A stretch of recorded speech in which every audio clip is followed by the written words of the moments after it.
So hello and good morning. We are back here for the second match here on field number 1, pitch 1. Thames Valley Vikings. This is the Elite 10's Pool B.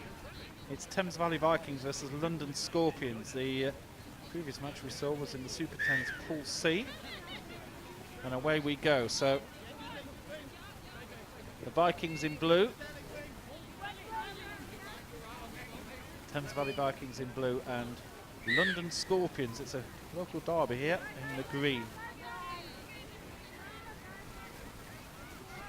We are live here. It's 10:30 nearly here at Riverside Sports Complex, just to the southwest of Nottingham.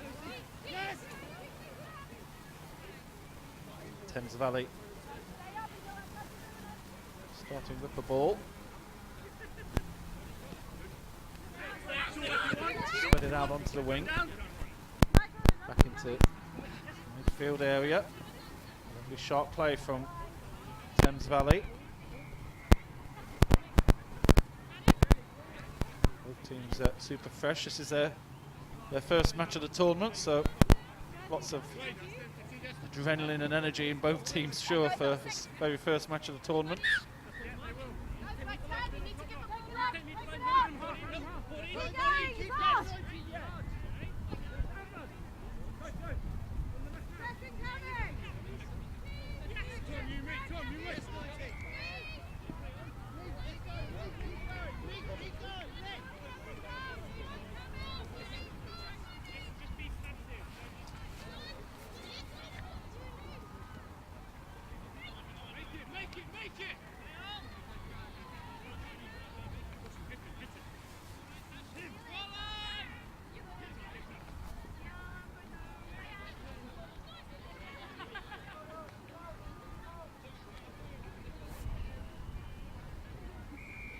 We're not getting results in from any of the other matches so far. Would like to try and get them over.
Well, just looking at a replay there on the screen as London go 2-1 ahead. Andrew Beattie is with me, who you said you didn't really play in that last game. You were on the pitch, but didn't really make a big difference. Yeah, I attended, but I wouldn't say that I did a lot.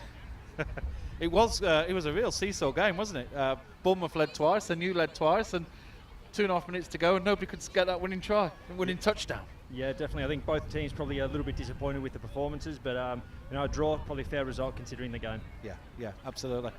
It's it's my first time watching touch. Obviously, watch a lot of rugby league and rugby union, and I said it's a bit of a combination of this and American football. You've got a bit of everything in here, haven't you? It's a pretty good game. It's nice and fast. You can see some pretty spectacular skills, and hopefully we can see some more tries before the end of this game. Yeah.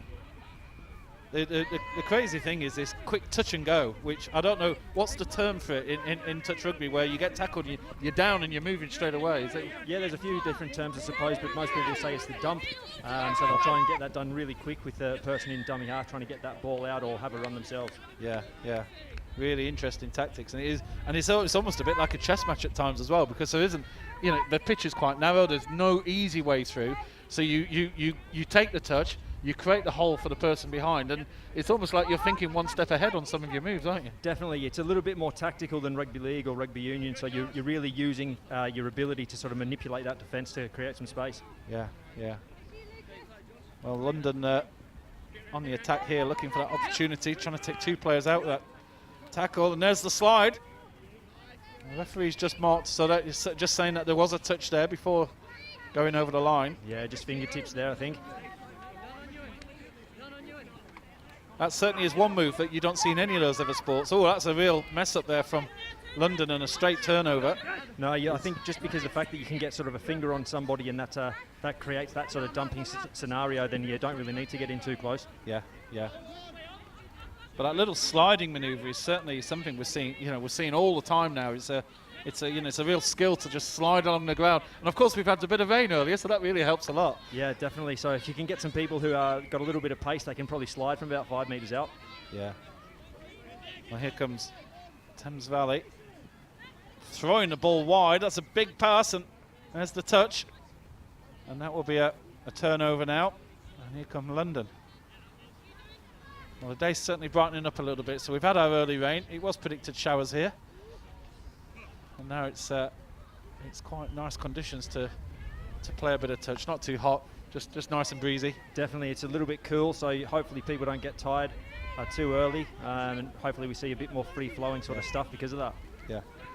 The thing that it does stand out is it is a game that you get quite tired playing, isn't it? It's quite full on when you've got the ball. You're going full, aren't you? Yeah, definitely. So you're looking at about sort of anywhere between 30 seconds to a minute and a half where you're pretty much sprinting or should be sprinting, and then you can come off and have a bit of a rest, and your other 6 can go on. So you need to pull yourself together a little bit. Yeah. And also, I think I can't think of another physical sport like this where men and women actually play on the same team in this sort of competitive arena. Like, obviously there are some sports like indoor bowls where men and women can play, but touch rugby. The only one you can think of is probably something like darts. It's pretty spectacular. And even in darts, I do a lot of darts. That's quite rare, to be honest. There is a separate women's and men's tour. So here's an opportunity. Ball's thrown wildly out, but what's the referee saying there? Offside. Okay, so that one goes to London to have a go now. Yeah, I can't really think of another sport where there's actually a physical activity and men and women are playing on the same team. So this is at senior level, that is, of course. Nice little S-shaped move there from London, try and gain a little bit more ground.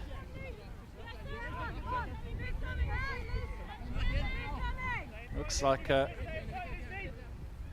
one of those games where it looks like defences are pretty much on top. Like, I felt that in your match earlier, that we didn't see a score in the first 5 minutes, and it was like, okay, defence. But the thing is that the one factor that also you've got to take into account is people do tire as the match goes on. So there are going to be holes starting to open up, aren't there? Yeah, definitely. And I think when you do have the ball, when you're in attack, you really do have to try and manipulate those players to go in a position where they don't particularly want to be in, and that's going to create your space for later on. Yeah. A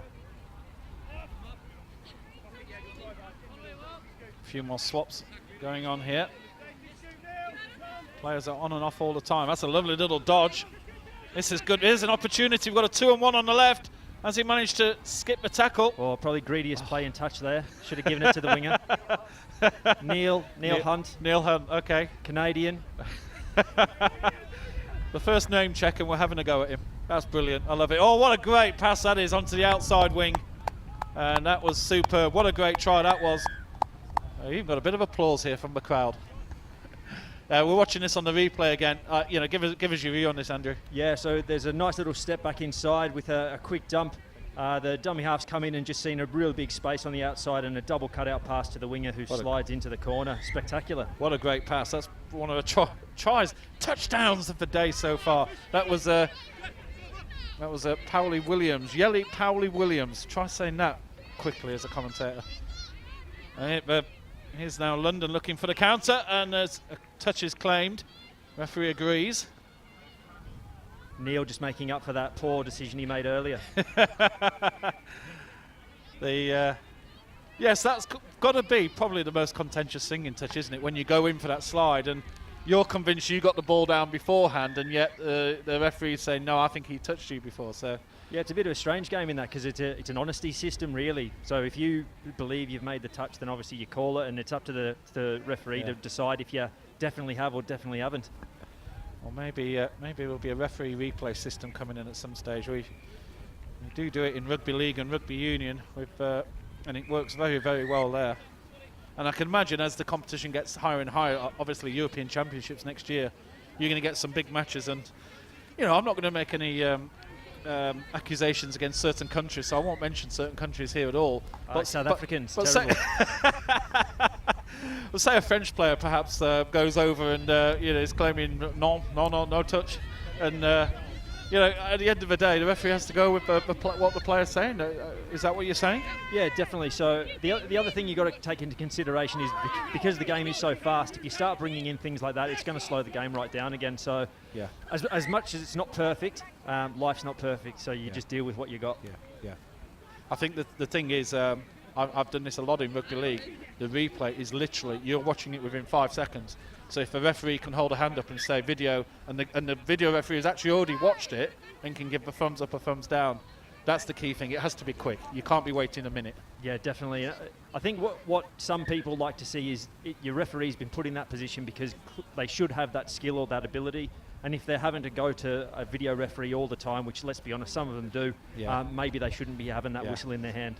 Yeah, I was at an England-Ireland match at Twickenham, and the match went on for almost 2 hours. It was ridiculous. Every call was going upstairs. And, that just drives fans away more than actually brings them in, doesn't it? Yeah, breaks it up too much. Especially when they have to look at 53 different angles, and some of them several times. And still get it wrong. Yes, remember a World Cup semi-final. Back to the touch though, and there's a real basic handling error. Yeah, the dummy half from Thames Valley's just fumbled it all over the place and fell over themselves, number 15. Yeah, that's not her best moment in front of the cameras. And now, London, beautiful move. Number 5 for London created that. Carl Hutchison, and it was Alice Watchorn. Writing's not so great there. We are getting official team list handed through, so we are getting our act together a little bit here. Behind the scenes. There is a lot of work for just a very few people here for the guys, so they are doing a sterling job. We've just seen the replay of that try. It's a beautiful little shimmy from the number 5, and he's just caused the link to put his feet all over the place, and then obviously just got some space for the winger, and the winger's gone in.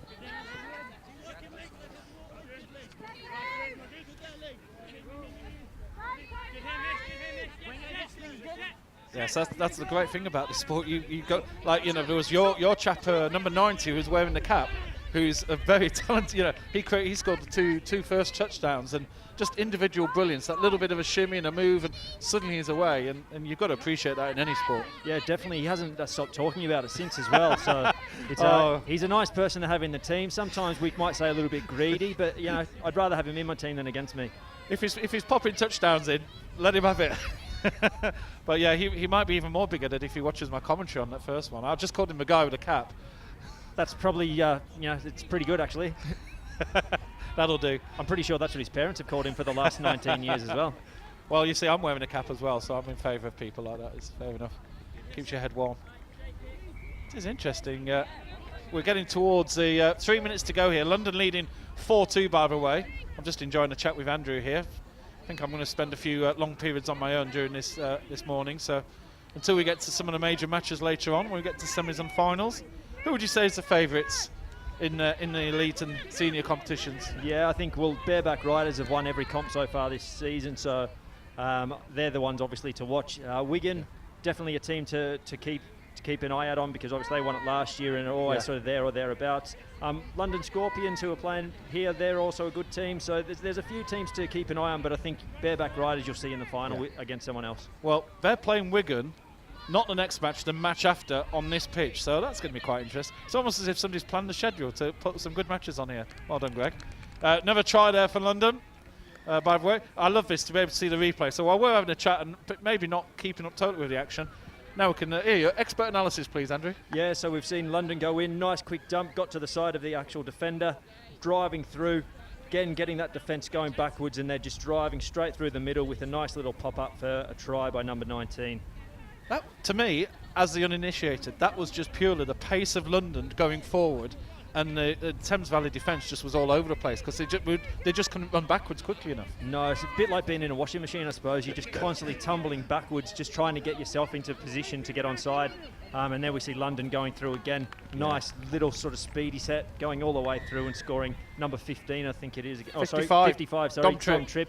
A name that probably haven't heard a lot about in touch in England, considering he's one of England's best players, I suppose. Yeah. I think...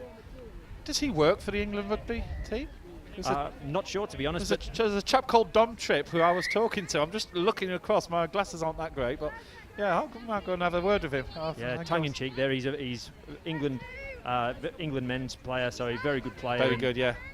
You'll probably see a few tries from that man today. Yeah. That's a wonderful thing about this tournament, isn't it? You've got top players from different clubs all going head-to-heads against each other, so it really is an open competition.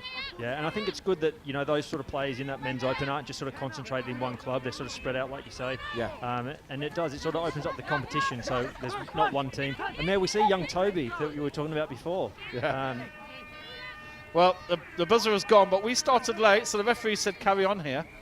And in fact, no, they're not. So even though we've got a minute left on our clock, because they were a little bit lazy kicking off, but there's the full-time score. London winning by 6-2 in this elite match. And we've got another, we've got coming up next, it's Cambridge. Oh, you're on next. Yeah, Manchester Chargers. We better get on there, because Greg's getting a little bit angry, because people aren't warming up. Cambridge, yeah, you better go and get one. Andrew, thank you very much for being on board with us. No worries. That's lovely. So Andrew's going to go off and show us his skills on the pitch. It's great to have him here.